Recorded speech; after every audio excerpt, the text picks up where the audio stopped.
বন্ধুরা, আজ তোমাদেরকে দেখাবো মাল্টিগ্রেন ব্রেড বাটারের সাথে ঘুগনি। বাচ্চারা যখন স্যারেলস খেয়ে খেয়ে বিরক্ত হয়ে যায় তখন আমি এই ধরনের অন্যরকম একটা কিছু টিফিন ওদেরকে বানিয়ে দেওয়ার চেষ্টা করি ব্রেকফাস্টে। এর সাথে আমি অবশ্য ডিম সিদ্ধ আর শসাটাও রাখি। তোমরা প্রথমে মটর আর আলুটাকে একটু প্রেসার কুকারে সেদ্ধ করে নেবে, নিয়ে নামিয়ে রেখে জিরে শুকনো খোলায় ভেজে একটু সাইডে রেখে দেবে, কারণ ঘুগনিটা নামিয়ে আমি শেষে ওটাকে একটু স্প্রেড করে দিই।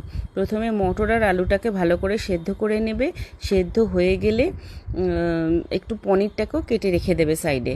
সেদ্ধ হয়ে গেলে কড়াতে একটু জিরে আর আদাটাকে ভাজা ভাজা করে নিয়ে ওই সেদ্ধ মটর আর আলুটা ওর মধ্যে দিয়ে দেবে, তাহলে আদার কাঁচা গন্ধটাও থাকবে না। একটু নুন, হলুদ আর একটু জিরে গুঁড়ো আর কাঁচা লঙ্কা কুচি, সাথে দেবে পনির। যেই ফুটে উঠবে ওই ভাজা জিরে গুঁড়োটা ওতে মিশিয়ে দেবে। আর আমি তো বাড়িতে মাল্টিগ্রেন ব্রেড খাই, তাই আমরা মাল্টিগ্রেন ব্রেডই একটুখানি ভালো করে তাওয়ায় সেঁকে নিয়ে বাটার লাগিয়ে ওদেরকে সার্ভ করলাম। খেতে বেশ ভালো হয়। মাঝে মাঝে কিন্তু এরকম ব্রেকফাস্ট তোমরা করে দেখতে পারো। কেমন লাগলো জানিও, আর আমাকে সাবস্ক্রাইব করতে ভুলো না।